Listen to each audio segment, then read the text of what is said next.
Bonjour Finlay, nous sommes le vendredi 29 avril 1836. Un 3-mâts de la marine royale britannique approche Maurice. C'est le Beagle.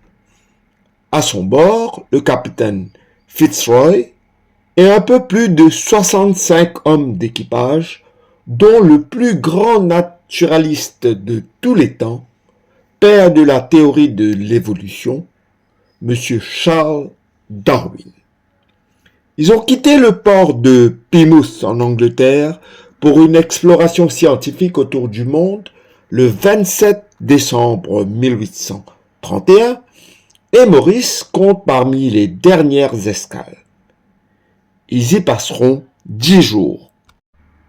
Un court séjour, me diriez-vous, mais suffisant pour qu'un scientifique de la trempe de Darwin, qui par ailleurs est parmi les rares à avoir été inhumé à l'abbaye de Westminster, à proximité de Isaac Newton et David Livingstone, consacre à notre petite île une bonne partie du 21e chapitre des récits de son périple, compilé dans son livre « Voyage d'un naturaliste autour du monde ».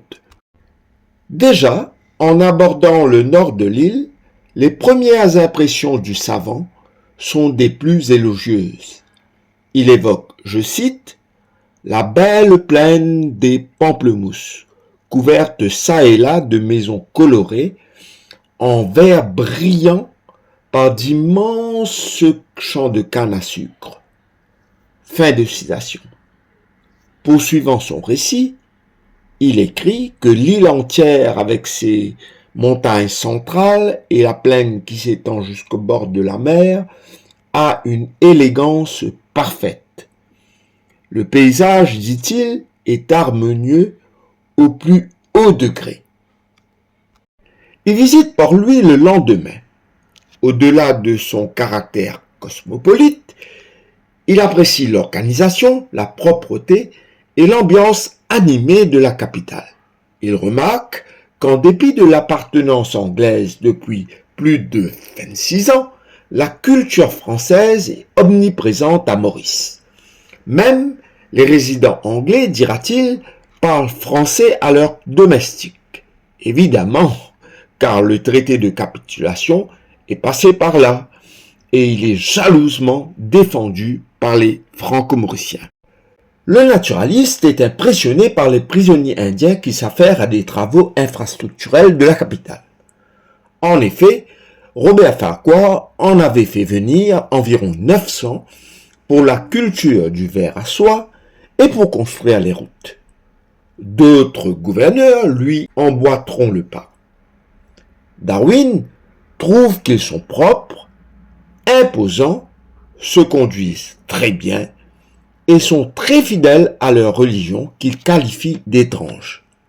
Toutefois, je vous avoue que là, c'est moi qui considère sa remarque d'étrange pour un homme de son acabit et qui est supposément ouvert d'esprit. Mais Charles Darwin est après tout un Anglais de son temps, fier de son pays, à qui il attribue d'ailleurs le succès et le développement de Maurice, lequel progrès, n'ayant rien de comparable avec l'île Bourbon d'à côté, dont les routes, dira-t-il, sont dans un état misérable, comparativement à Maurice, colonie britannique. Charles Darwin ne fera, par ailleurs, aucune référence à la population majoritaire de l'île à l'époque, que sont les anciens esclaves. En effet, l'île Maurice, colonie britannique, compte environ 100 000 habitants. L'Empire britannique a aboli l'esclavage depuis 1833, mais ici, ce n'est que depuis le 1er février de l'année précédente que l'acte a été entériné. Toutefois, les quelques 65 000 anciens esclaves sont tenus au service de leur maître à travers le système d'apprentissage pour une période de 4 ans. Quoi qu'il en soit, l'agenda de Charles Darwin sera des plus chargés à Maurice. Le 2 mai, il fera l'ascension de la montagne du Pouce qui s'élève à 2600 pieds d'altitude. Là, il se fera une meilleure idée de notre géographie. Il sera par ailleurs le premier à gravir ce sommet qui est le 3e plus haut du pays. À partir du 3 mai, le père de la théorie de l'évolution sera l'invité de l'ingénieur civil en chef du pays, le capitaine John Augustus Lloyd. Ce sympathique hôte possède une maison de campagne dans un cadre idyllique situé, selon les dires de Darwin, sur les bords des plaines Williams, à environ 6 miles de la ville. Darwin dira qu'il y restera 2 jours dans une habitation délicieuse où l'air est toujours frais et qui est située à près de 800 pieds au-dessus du niveau de la mer. Il y fera plusieurs promenades charmantes. Tout auprès se trouve un grand ravin, dira-t-il, creusé à une profondeur d'environ 500 pieds dans les coulées de lave qui proviennent du plateau central. Cette maison de campagne, voyez-vous, ainsi que son cadre paradisiaque, existe encore. C'est la résidence du Tabor à Balfour. À partir du 5 mai, Darwin visitera une partie de l'île sur le dos d'un éléphant. Le seul de l'île, d'ailleurs, que possède John Lloyd et qu'il met à la disposition de son invité.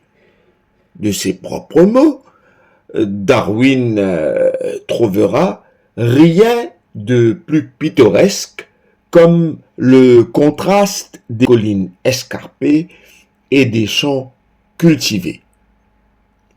Il dira qu'à chaque instant, il est tenté de s'écrier « Comme je serais heureux de passer ma vie ici ». Ne sommes-nous pas fiers de cela?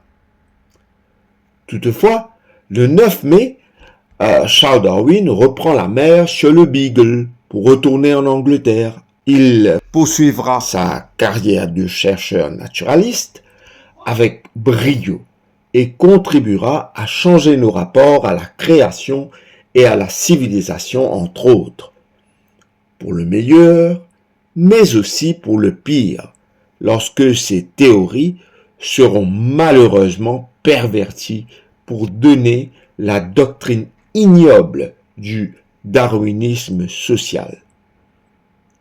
Charles Darwin n'a jamais oublié l'île Maurice.